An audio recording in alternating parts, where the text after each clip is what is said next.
Item ಯಾವುದೇ ಇರಲಿ try ಮಾಡಿ ಆಚಿ ಚಿಕನ್ ಮಸಾಲಾ. ರಸ್ತೆ ಬದಿಗಳಲ್ಲಿ ಮತ್ತೆ ನೋ ಪಾರ್ಕಿಂಗ್ ಪ್ರದೇಶದಲ್ಲಿ ಯಾರ್ಯಾರು ಬಿರಾಡಿ ವಾಹನಗಳನ್ನು ನಿಲ್ಲಿಸಿದ್ದಾರೆ ಅವರಿಗೆ ಬಿಸಿ ಮುಡ್ತಕ್ಕಂಥ ಕಾರ್ಯಾಚರಣೆ ಶುರುವಾಗಿದೆ. ಜಿಬಿಎ ಮತ್ತು ಟ್ರಾಫಿಕ್ ಪೊಲೀಸರು ಒಟ್ಟಾಗಿ ಸೇರಿ ಕಾರ್ಯಾಚರಣೆ ತೆಗೆದಿದ್ದಾರೆ.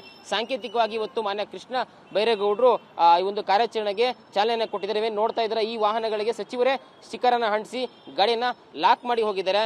ಈ ಒಂದು ವಾಹನ ಏನಿತ್ತು ಹಲವು ತಿಂಗಳುಗಳಿಂದ ಇಲ್ಲೇ ಇತ್ತು. ಸೊ ಸಾರ್ವಜನಿಕರ ಹೋರಾಟಕ್ಕೆ ಟ್ರಾಫಿಕ್ ಕೂಡ ಸಮಸ್ಯೆ ಆಗ್ತಾ ಇತ್ತು. ಸೊ ಹೀಗಾಗಿ ಕಾರ್ಯಾಚರಣೆ ಭಾಗವಾಗಿ ಇವತ್ತು ಬೆಂಗಳೂರು ಕೇಂದ್ರ ನಗರ ಪಾಲಿಕೆಯಲ್ಲಿ ಬರ್ತಕ್ಕಂಥ ಈ ಒಂದು ಕ್ವೀನ್ಸ್ ರಸ್ತೆಯಲ್ಲಿ ಈ ಒಂದು ವಾಹನಕ್ಕೆ ನೋಟಿಸ್ ಅನ್ನ ಅಂಟಿಸಿ ಹೋಗಿದ್ದಾರೆ.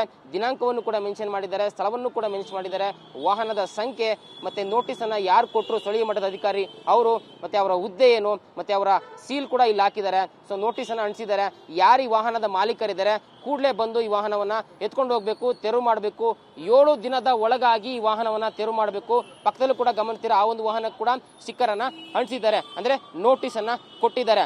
7 ದಿನದ ಒಳಗಾಗಿ ಅವರೇ ಬಂದು ಈ ವಾಹನಗಳನ್ನ ತೆರವು ಮಾಡಿಕೊಂಡು ಹೋಗ್ಬೇಕು. ಇಲ್ಲವಾದ ನಿಟ್ಟಿನಲ್ಲಿ ಟ್ರಾಫಿಕ್ ಪೊಲೀಸರ ಸಮೇತ ಬಂದು ವಾಹನವನ್ನ ಟೋಯಿಂಗ್ ಮಾಡಲಾಗುತ್ತೆ. ಸೊ ಬಳಿಕ ಅವರು ಟೋಯಿಂಗ್ ಚಾರ್ಜಸ್ ಮತ್ತೆ ಏನು ನೋ ಪಾರ್ಕಿಂಗ್ ನಿಲ್ಲಿಸಿರ್ತಕ್ಕಂಥ ದಂಡವನ್ನು ಕೂಡ ಕೊಟ್ಟು ಗಾಡಿಯನ್ನ ಬಿಡಿಸ್ಕೊಂಡು ಹೋಗ್ಬೇಕು. ಸೊ ಮತ್ತೆ ಅವರು ಬರಲಿಲ್ಲ ಅಂತಂದ್ರೆ, ಇಷ್ಟಾದ್ರೂ ಕೂಡ ಬರಲಿಲ್ಲ ಅಂತಂದ್ರೆ ಮತ್ತೆ 15 ದಿನ ಅವಕಾಶ ಕೊಟ್ಟು ಸೊ ನೋಟಿಸ್ ಕೊಟ್ಟು ಮತ್ತೆ ಈ ಒಂದು ವಾಹನಗಳನ್ನ ಬಹಿರಂಗ ಹರಾಜು ಹಾಕ್ತಕ್ಕಂಥ ಕೆಲಸವನ್ನ ಸ್ಥಳೀಯ ನಗರ ಪಾಲಿಕೆ ಹಾಗೂ ಟ್ರಾಫಿಕ್ ಪೊಲೀಸರು ಮುಂದಾಗ್ತಾರೆ. ಬೆಂಗಳೂರಿನಲ್ಲಿ ಸುಮಾರು 1500 ಈ ರೀತಿ ವಾಹನಗಳು ರಸ್ತೆ ಬದಿ ನೋ ಪಾರ್ಕಿಂಗ್ ಅಲ್ಲಿ ಗುಜರಿ ರೀತಿ ಸ್ಕ್ರಾಪ್ ರೀತಿ ಬಿಟ್ಟೋಗಿದ್ದಾರೆ. ಸೊ ಅವುಗಳನ್ನ ತೆರವು ಮಾಡೋದಕ್ಕೆ ಇವತ್ತು ಕಾರ್ಯಾಚರಣೆ ಶುರುವಾಗಿರ್ತಕ್ಕಂಥದ್ದು.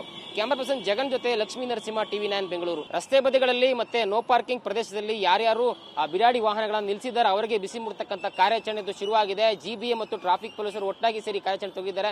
ಸಾಂಕೇತಿಕವಾಗಿ ಇವತ್ತು ಮಾನ್ಯ ಕೃಷ್ಣ ಬೈರೇಗೌಡರು ಈ ಒಂದು ಕಾರ್ಯಾಚರಣೆಗೆ ಚಾಲನೆ ಕೊಟ್ಟಿದ್ದಾರೆ. ನೋಡ್ತಾ ಇದ್ದಾರೆ, ಈ ವಾಹನಗಳಿಗೆ ಸಚಿವರೇ ಸ್ಟಿಕ್ಕರ್ ಅನ್ನು ಅಂಟಿಸಿ ಗಾಡಿಯನ್ನ ಲಾಕ್ ಮಾಡಿ ಹೋಗಿದ್ದಾರೆ. ಈ ಒಂದು ವಾಹನ ಏನಿತ್ತು ಹಲವು ತಿಂಗಳುಗಳಿಂದ ಇಲ್ಲೇ ಇತ್ತು. ಸೊ ಸಾರ್ವಜನಿಕರ ಹೋರಾಟಕ್ಕೆ ಟ್ರಾಫಿಕ್ ಕೂಡ ಸಮಸ್ಯೆ ಆಗ್ತಾ ಇತ್ತು. ಸೊ ಹೀಗಾಗಿ ಕಾರ್ಯಾಚರಣೆ ಭಾಗವಾಗಿ ಇವತ್ತು ಬೆಂಗಳೂರು ಕೇಂದ್ರ ನಗರ ಪಾಲಿಕೆಯಲ್ಲಿ ಬರ್ತಕ್ಕಂಥ ಈ ಒಂದು ಕ್ವೀನ್ಸ್ ರಸ್ತೆಯಲ್ಲಿ ಈ ಒಂದು ವಾಹನಕ್ಕೆ ನೋಟಿಸ್ ಅನ್ನ ಅಂಟಿಸಿ ಹೋಗಿದ್ದಾರೆ. ದಿನಾಂಕವನ್ನು ಕೂಡ ಮೆನ್ಷನ್ ಮಾಡಿದ್ದಾರೆ, ಸ್ಥಳವನ್ನು ಕೂಡ ಮೆನ್ಷನ್ ಮಾಡಿದ್ದಾರೆ, ವಾಹನದ ಸಂಖ್ಯೆ ಮತ್ತೆ ನೋಟಿಸ್ ಅನ್ನ ಯಾರು ಕೊಟ್ಟರು ಸ್ಥಳೀಯ ಮಟ್ಟದ ಅಧಿಕಾರಿ ಅವರು, ಮತ್ತೆ ಅವರ ಹುದ್ದೆ ಏನು, ಮತ್ತೆ ಅವರ ಸೀಲ್ ಕೂಡ ಇಲ್ಲಿ ಹಾಕಿದ್ದಾರೆ. ಸೊ ನೋಟಿಸ್ ಅನ್ನ ಅಂಟಿಸಿದ್ದಾರೆ. ಯಾರು ಈ ವಾಹನದ ಮಾಲೀಕರಿದ್ದಾರೆ ಕೂಡಲೇ ಬಂದು ಈ ವಾಹನವನ್ನ ಎತ್ಕೊಂಡು ಹೋಗ್ಬೇಕು, ತೆರವು ಮಾಡಬೇಕು. 7 ದಿನದ ಒಳಗಾಗಿ ಈ ವಾಹನವನ್ನ ತೆರವು ಮಾಡಬೇಕು.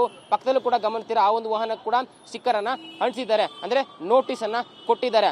7 ದಿನದ ಒಳಗಾಗಿ ಅವರೇ ಬಂದು ಈ ವಾಹನಗಳನ್ನ ತೆರವು ಮಾಡಿಕೊಂಡು ಹೋಗ್ಬೇಕು. ಇಲ್ಲವಾದ ನಿಟ್ಟಿನಲ್ಲಿ ಟ್ರಾಫಿಕ್ ಪೊಲೀಸರ ಸಮೇತ ಬಂದು ವಾಹನವನ್ನ ಟೋಯಿಂಗ್ ಮಾಡಲಾಗುತ್ತೆ. ಸೊ ಬಳಿಕ ಅವರು ಟೋಯಿಂಗ್ ಚಾರ್ಜಸ್ ಮತ್ತೆ ಏನು ನೋ ಪಾರ್ಕಿಂಗ್ ನಿಲ್ಲಿಸಿರ್ತಕ್ಕಂಥ ದಂಡವನ್ನು ಕೂಡ ಕೊಟ್ಟು ಗಾಡಿಯನ್ನ ಬಿಡಿಸ್ಕೊಂಡು ಹೋಗ್ಬೇಕು. ಸೊ ಮತ್ತೆ ಅವರು ಬರಲಿಲ್ಲ ಅಂತಂದ್ರೆ, ಇಷ್ಟಾದ್ರೂ ಕೂಡ ಬರಲಿಲ್ಲ ಅಂತಂದ್ರೆ ಮತ್ತೆ 15 ದಿನ ಅವಕಾಶ ಕೊಟ್ಟು ಸೊ ನೋಟಿಸ್ ಕೊಟ್ಟು ಮತ್ತೆ ಈ ಒಂದು ವಾಹನಗಳನ್ನ ಬಹಿರಂಗ ಹರಾಜು ಹಾಕ್ತಕ್ಕಂಥ ಕೆಲಸವನ್ನ ಸ್ಥಳೀಯ ನಗರ ಪಾಲಿಕೆ ಹಾಗೂ ಟ್ರಾಫಿಕ್ ಪೊಲೀಸರು ಮುಂದಾಗ್ತಾರೆ. ಬೆಂಗಳೂರಿನಲ್ಲಿ ಸುಮಾರು 1500 ಈ ರೀತಿ ವಾಹನಗಳು ರಸ್ತೆ ಬದಿ ನೋ ಪಾರ್ಕಿಂಗ್ ಅಲ್ಲಿ ಗುಜರಿ ರೀತಿ ಸ್ಕ್ರಾಪ್ ರೀತಿ ಬಿಟ್ಟೋಗಿದ್ದಾರೆ. ಸೊ ಅವುಗಳನ್ನ ತೆರವು ಮಾಡೋದಕ್ಕೆ ಇವತ್ತು ಕಾರ್ಯಾಚರಣೆ ಶುರುವಾಗಿರ್ತಕ್ಕಂಥದ್ದು.